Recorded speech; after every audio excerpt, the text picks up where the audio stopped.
Hey guys, welcome back to my channel. If you're new here, my name is Jessica and welcome. Today we are talking about tips to organize in the new year. And I was gonna do 5 tips, but I came up with 7 and I couldn't not give you the other 2. So we're doing 7 tips. Also, yes, we are going into a new year and these tips are great to implement in the new year when we're thinking about all of these things that we want to change and implement in our lives. But they're good for any time of the year. Anytime you want to get started or restart, these tips are going to be a game changer for you because I know they have been a game changer for me. So let's get started. As a reminder, anytime throughout this video, if you like the content, please make sure to give it a thumbs up. I do want to hear from you as well. So as we're going through the list, let me know if you do any of these or if you're going to implement any of these tips. Really, I recommend all of them because they have all made a huge difference in my life. But I want to know if you're going to start small, and I always recommend to start small and build off of that, which one you're going to start with. And if you're not already subscribed to this channel, please make sure you do so. If you look down there, that subscribe button, if it's red, that means you need to click it, turn it gray. When you turn it gray, a bell will appear. Click the bell, select all notifications. That way YouTube can actually notify you every time I post a new video. So let's get into the very first tip for organizing in the new year, which is to-do lists. I'm a list maker. I have always been a list maker. There was a period of time in my life where I didn't make lists, and I feel like that was the most disorganized time ever. I literally will make lists about lists I need to make. That's how I stay organized. Whichever way you want to do it, whether it is good old-fashioned pen and paper with just a plain journal, a plain like spiral notebook, if that works for you, great, go ahead and do it. If you actually go out and buy a planner, which I have graduated to a planner every day, I write down the top things that I need to get done in the day and I mark them off as I do them. Great, go ahead and buy a planner. But if this is something new to you, I don't recommend starting with a planner. Start with just a pen and a piece of paper. It is the same thing. You're making a list for yourself. Or if you are more of a digital person, go ahead and do it in your phone. I tried, let me tell you, I've tried making lists in my phone and I forget they are there. If they are not physically in front of me, I forget they are there. The only list that I can keep up with on my phone is a grocery list because I can't seem to remember to take a piece of paper out of the house into the grocery store. But if you don't know which one is going to work best for you, try multiple and see what sticks. But making lists has completely changed the way I get things done. It helps me get things done. I don't forget about things. Look, it's just a part of life. We forget things as we get older and we do everything we can to combat it and remember things. Writing it down is the best way I know how. Tip 2 is to have a morning routine. It doesn't matter what your morning routine is. It's going to be different for you, for your sister, for your brother, for your friend down the street.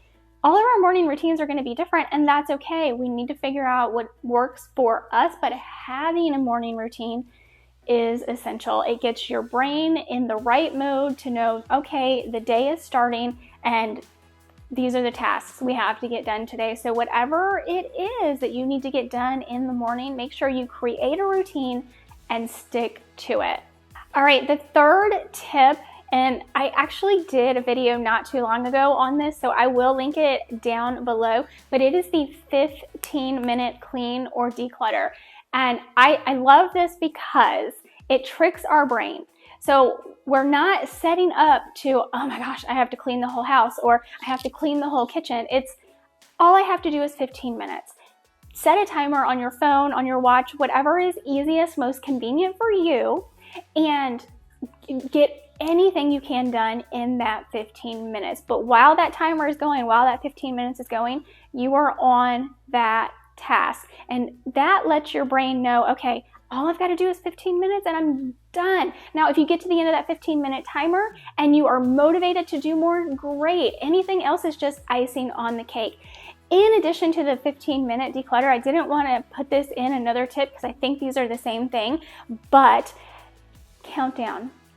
5, 4, 3, 2, 1, get it done, right? I think it's a Mel Robbins thing. I always forget that. My husband always reminds me. But anytime you just need to get something done and you can't seem to get motivated to do it, count down 5, 4, 3, 2, 1. At 1, you get up and you do it. And that has been a game changer for us. I know my husband does it all the time. We talk about doing something and he's like, you know what?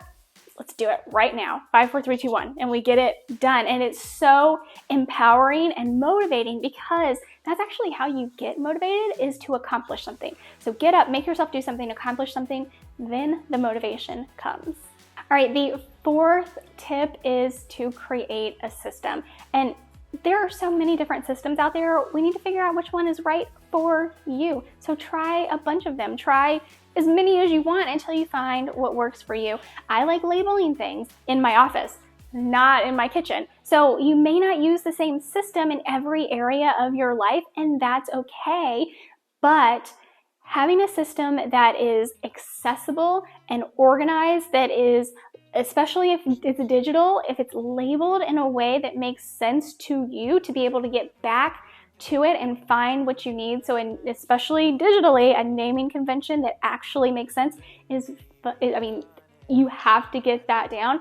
But for me, I have multiple different systems, and you probably will too. So when I do a brain dump of all of the ideas I have for a video, I'm probably going to put that digitally in my notes. That's what works for me, and I know how to find it that way. But in my kitchen, I don't like labels. I think they look cluttered, and so we just organize by type of thing, whether that's in our pantry or in our cabinets. So find a system that works for you and implement it. All right, tip 5 is to manage and maintain the inventory in your home. This is something I didn't know about in my 20s. I wish even in my early 30s, I wish I had. When we moved this year, so you may or may not have been following me earlier in the year, and that is okay. We moved from California to Texas, and it was a huge move, right? We moved thousands of miles away, and we had a lot of animals to bring with us and a lot of stuff that we brought with us. Well, there was a lot of stuff that we didn't bring with us too, and that was the biggest motivator I've had in my life thus far, to pare down the inventory in my home. And what do I mean by that? I mean that I decluttered a lot. We got rid of a lot of stuff, and I have to tell you, I don't miss any of it. I am much more intentional about the items I bring into my home now, and I like that there isn't stuff everywhere. I can open a closet and things aren't falling out of the closet on top of me. Managing the inventory in your home frees up space in your brain. It's incredible. It's empowering. It makes you feel so much more organized. It helps you get motivated to do even more in your home. Managing the inventory in your house manages your mental load. It decreases your mental load, and really it just helps you. It helps you create systems. It helps you motivate yourself. It helps you in so many ways. I can't recommend doing this enough. Now, I'm not a minimalist. I could never call myself a minimalist because I have multiples of things. I have lots of things.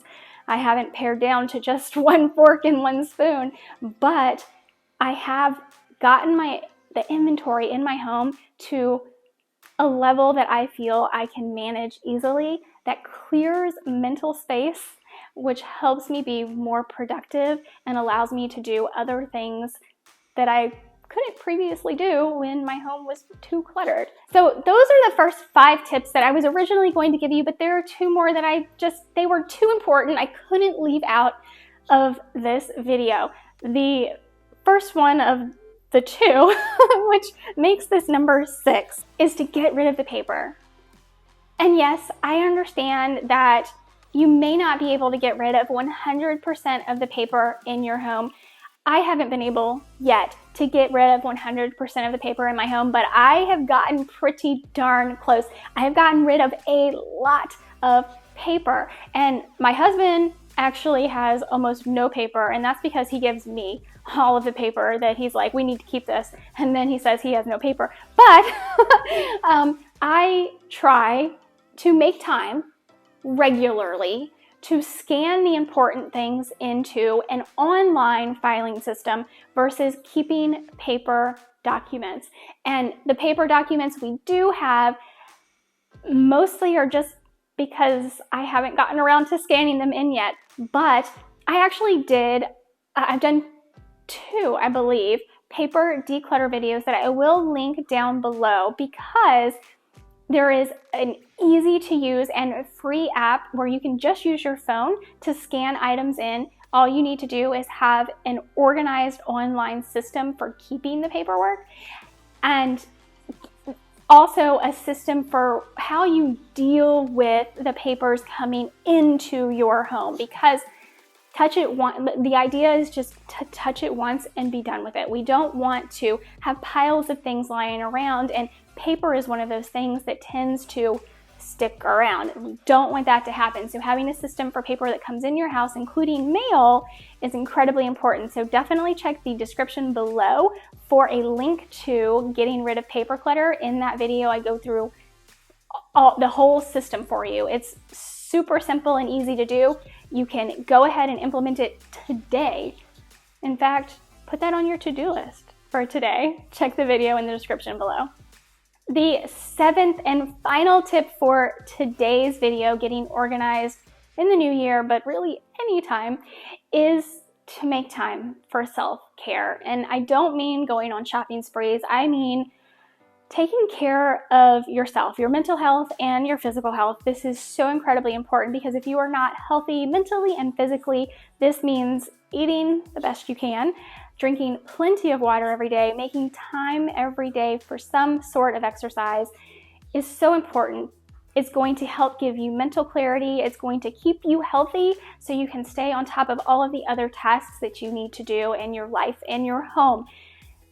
And that is so, so incredibly important for everything, including staying organized. So those are the 7 tips that I have for you to get organized in your life. They have all made a huge, huge impact in my life, and I know they will in yours too. So go ahead and comment down below. Let me know if you're already doing any of these, which of these you're going to start with, because I know I want you to do them all, but you need to pick 1 or 2 to start with. Go ahead, comment down below. Let me know which ones they're going to be. I wish you all the best in the new year, or whatever time you are watching this video. It doesn't matter whether it's the new year, whether it's the middle of the year or the end of the year. It's always a good time to get more organized. With that, thank you so much for being here. Make sure to give this video a thumbs up. And if you're not already subscribed, make sure you hit that subscribe button. I'll see you in the next video. Bye, guys.